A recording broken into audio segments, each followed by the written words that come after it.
Have you noticed? I'm sure you've noticed. The days are getting warmer, trees are blooming, birds are singing, spring has sprung, and my thoughts have turned to getting out and doing things. Step up my game, explore, have experiences. But wait, it's not just a matter of grabbing my keys and going. If you're a senior living on Social Security, there are considerations that need to be made before you can just get out and do things. For me, there are three things I have to consider. First, I have some moderate osteoarthritis in my knees, which limits how far I can walk and how long I can stand. I can get out and about, but some days it's a little more difficult. Second, I'm an introvert with a bit of social anxiety. I enjoy my alone time and time spent with family and a handful of friends. But being in groups of people I don't know can be mentally draining for me, so I have to take that into consideration as well. Finally, there's the issue of money. Yeah, you know what I mean. That Social Security check only stretches so far. You may know from my previous videos that right now I allocate about $50 a month to blow money to do whatever it is I want to do. It's not a lot, so I have to carefully consider how I want to use it.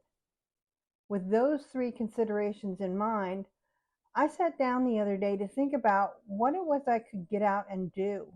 And that's the subject of this video.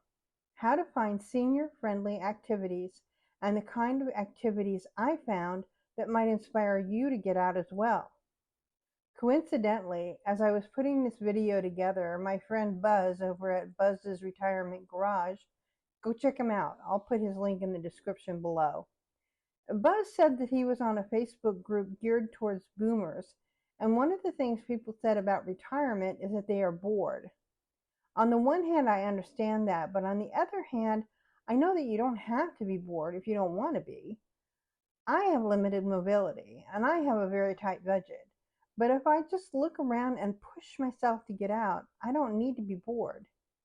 Your situation may be different. You may be very social and love being around groups of people. You may be more mobile than I am. You might not have a car or be able to drive. And for sure, your interests may be different than mine. But despite our differences, staying physically and mentally active helps prevent conditions common to old age like dementia and arteriosclerosis. That doesn't mean you need to run a 5K unless you want to, or get an advanced degree unless you want to do that. It just means that you need to find activities that keep you engaged and get you moving a bit. Can you even find activities that interest you? And even if you do, will you be able to afford it? The answer is yes. Yes, you can find loads of activities, and yes, you can find a lot of things to do that don't require a lot of money. Here are my top 5 resources for locating activities: tourism websites, senior centers, colleges, libraries, and Facebook. The first resource is your state and county tourism boards. This is one of the best ways to find local events that you might like. Most tourism sites have an event calendar, so you can find what's going on this weekend, this month, or this year, and see what we find. And start scrolling down to see what we can find. Here's something with the Master Gardeners, if you are a gardener. It gives you the date and the time, and it also tells you the amount. Okay, let's scroll further down, see what else we can find. There are some senior capstone exhibitions at the local college, and those are art students who are giving their senior art exhibit.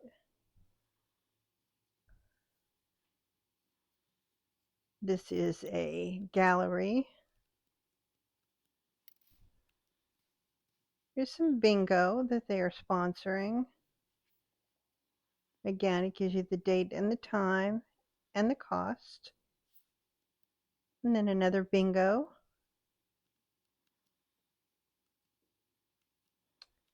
Here is a wine stroll. And that looks pretty interesting. Again, the date and time. And the cost is only $15. So that's a possibility. Now we have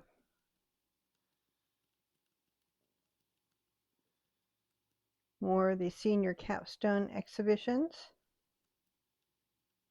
Shakespeare in the Square.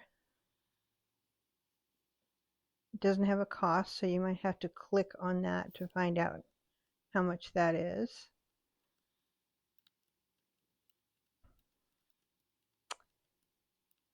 And an evening with David Balducci. Now that would be interesting.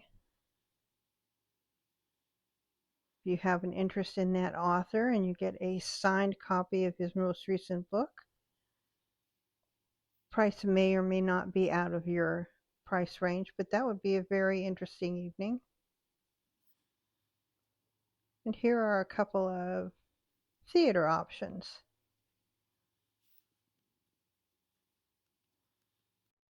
The next resource is your local senior center.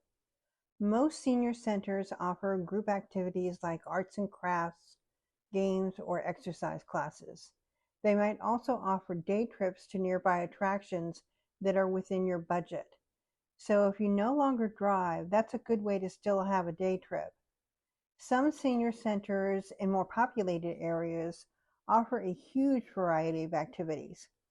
Here's a county where there are so many free options, I would have trouble choosing.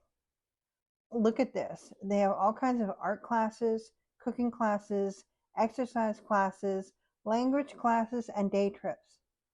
Now this county has fewer options, but there's still so much to choose from arts and crafts to health and wellness to games. Here's a day trip that's offered, which may or may not fit into your budget. But even if you can't afford the trip, it may spark an idea in you for something that you could do on your own at a lesser cost.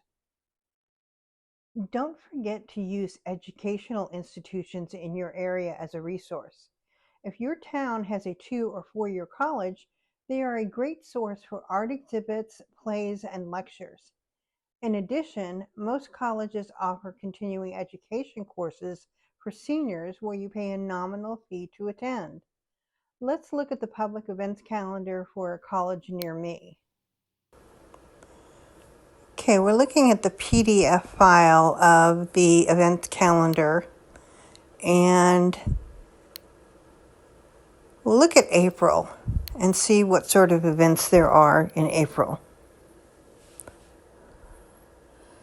Now you can see here, there's that Shakespeare in the Square that we saw previously on the tourism board.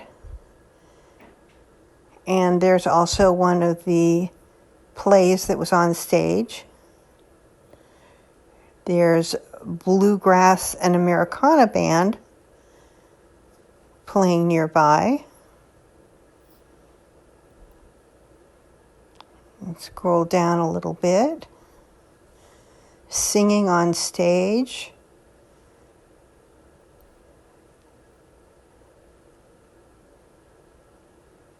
Looks like there's some exhibitions of the art again. And there's an a cappella ensemble. Now let's talk about your local library. I'm sure almost everyone knows by now that you can get books, videos, and puzzles from your library. But the library you remember from when you were a child or when your children were young has changed completely, and you should learn what yours has to offer. Here's what my local library offers, and maybe yours offers something similar. Many libraries are starting to offer spaces with tools and technology for community members to share as they invent, build, and create.